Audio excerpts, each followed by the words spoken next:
नमस्कार, आप देख रहे हैं भारत 24 न्यूज चैनल। मैं हूं आपके साथ सोनम और आगे की खास खबरें जानने के लिए बने रहे हमारे संवाददाता के साथ। लालकुआं लोकसभा में विपक्ष के नेता राहुल गांधी के आगामी 17 जुलाई को होने वाले देहरादून दौरे को लेकर कांग्रेस कार्यकर्ताओं में भारी उत्साह है। कांग्रेस कार्यक्रम को सफल बनाने के लिए युवाओं को जोड़ रही है ताकि अधिक से अधिक युवा कार्यक्रम में पहुंचे और राहुल गांधी को सुने। कांग्रेस के अनुसार अब तक 2.5 लाख से युवा रजिस्ट्रेशन करा चुके हैं, जो एक बड़ा रिकॉर्ड है।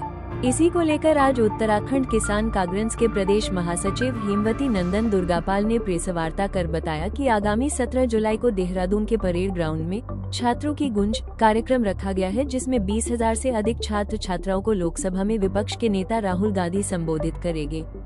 उन्होंने कहा कि राहुल गांधी को सुनने के लिए अब तक 2.5 लाख से अधिक युवा रजिस्ट्रेशन करा चुके हैं, जो अपने आप में एक बड़ा रिकॉर्ड है। उन्होंने कहा कि राहुल गांधी प्रदेश के हजारों छात्र छात्राओं से सीधे संवाद कर उनकी समस्याओं को सुनेंगे।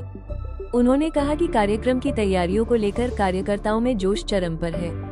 उन्होंने कहा कि राहुल गांधी आज युवाओं, बेरोजगारों, किसानों और गरीबों की आवाज बन चुके हैं। कन्याकुमारी से लेकर कश्मीर तक पैदल चलकर राहुल गांधी ने केंद्र सरकार को जगाने का काम किया। उन्होंने कहा कि आज देश ही नहीं बल्कि दुनिया की निगाहें राहुल गांधी पर टिकी हुई है। उन्होंने कहा कि देश और प्रदेश में बढ़ती महंगाई, पेपर लीक, बेरोजगारी और अन्य जन समस्याओं को लेकर कांग्रेस लगातार आवाज उठा रही है। उन्होंने आरोप लगाया कि पेट्रोल, डीजल और रसोई गैस के बढ़ते दामों से आम जनता पर आर्थिक बोझ बढ़ रहा है, जबकि सरकार लोगों को राहत देने में नाकाम साबित हो रही है। उन्होंने कहा कि राहुल गांधी का दौरा कांग्रेस के लिए मील का पत्थर साबित होगा तथा कांग्रेस कार्यकर्ताओं में जोश प्रदान करेगा।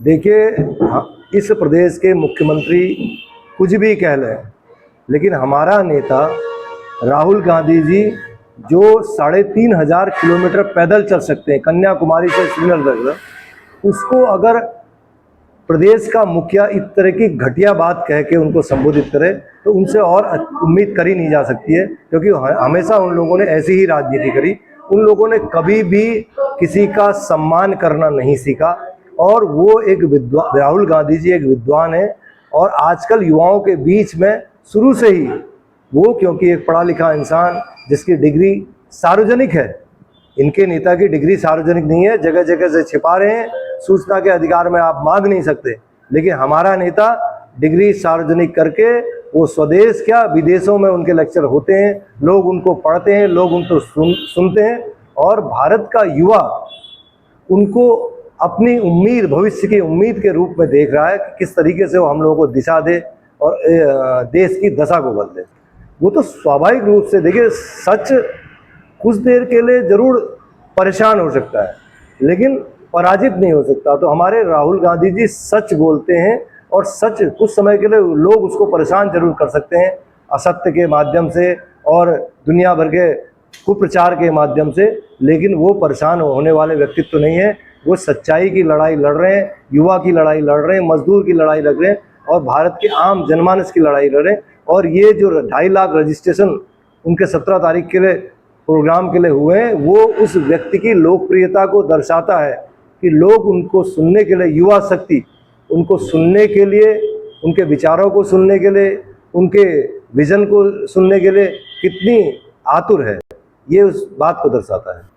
स्वाभाविक रूप से राहुल जी का आना, युवाओं के साथ संवाद करना और युवाओं की जो इस समय दिक्कतें हैं, कि सबसे दिक्कतें कि लगातार पेपर लीक हो रहे हैं और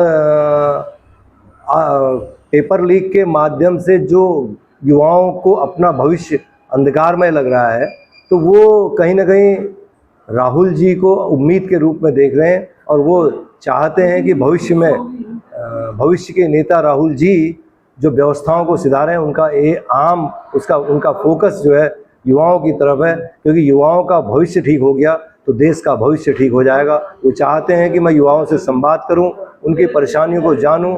ये निकम्मी सरकार लगातार पेपर लीक के माध्यम से इस सरकार ने युवाओं के भरोसे को तोड़ा है।